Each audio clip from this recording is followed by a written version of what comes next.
going to talk about memory loss in UFOs.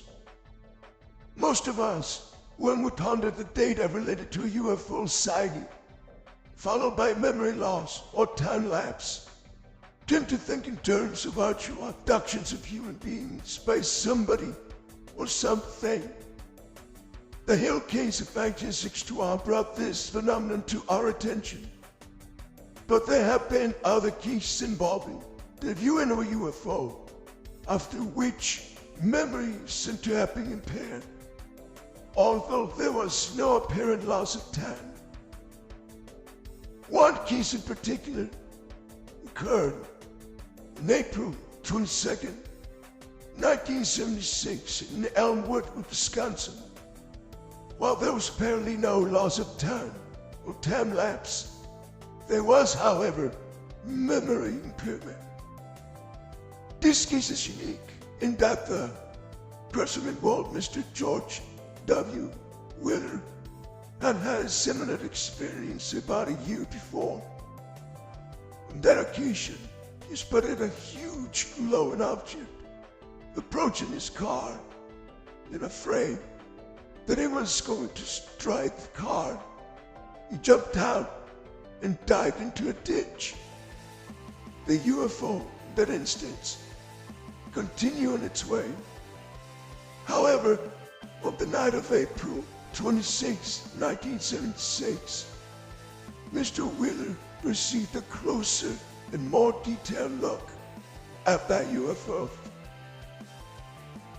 Because of the number of people who saw the object and heard Wheeler's radio appeal for help, it is one of the better documented cases.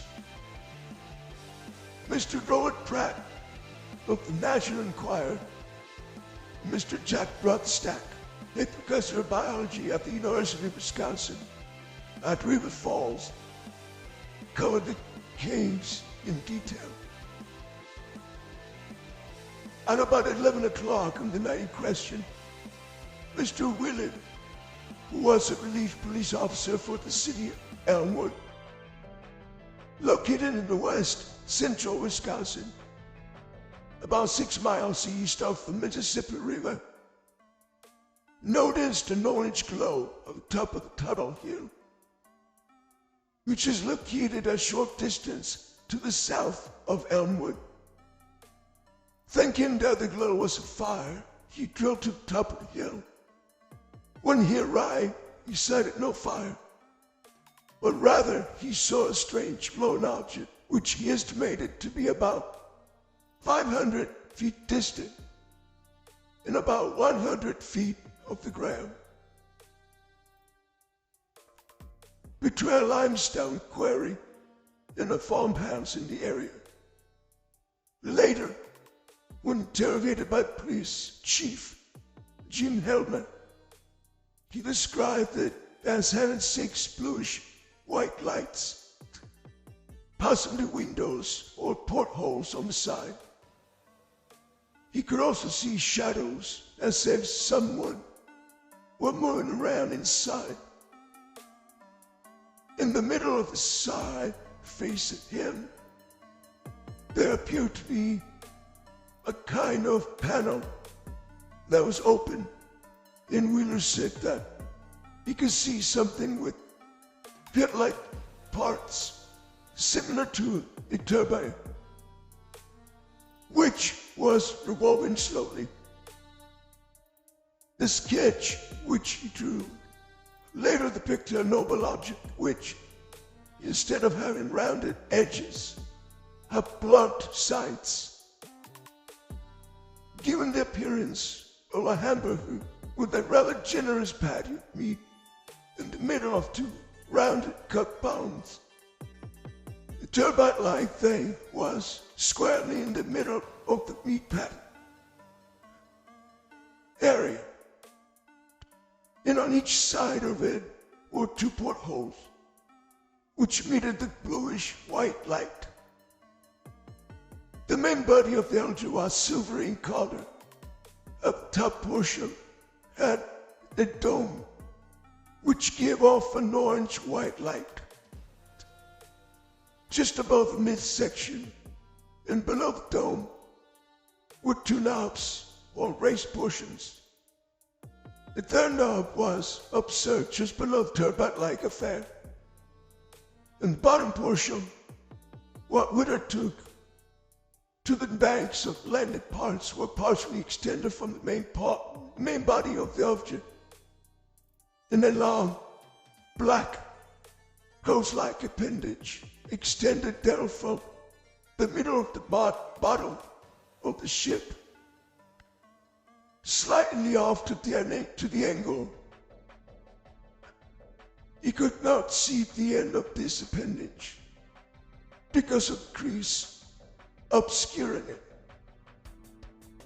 The moment that he spotted the object, Mr. Wheeler remembered some advice given to him by Mr. Botstead the year before. If he should ever see a UFO again, observe as many details as possible. And he did just that. Meanwhile, though he radioed the sheriff's department headquarters in Elmwood and described that what he was observing, after studying the object for about 45 seconds, Mr. Wheeler was startled when it began to move straight up at very high speed. At the same time, there was a bluish flash, and the squad's car lights, engine, and radio went dead. The only sound heard during the whole episode was a whooshing, moaning as the object left. Wheeler remembered nothing more until somebody asked him if he needed help. The somebody was David Moots, 36, a dairy farmer in Elmwood, who had seen the squad car parked elsewhere minutes before while driving his babysitter home. He knew something was wrong because the cruiser was sitting on the highway, blocking one lane, with all the lights extinguished.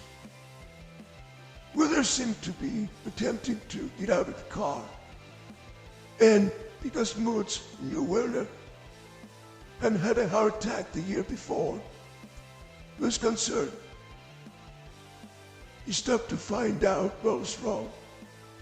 In response to Moots' query, Wheeler said that he had been hit by a car, he asked. Wheeler responded, "No, one of those UFOs."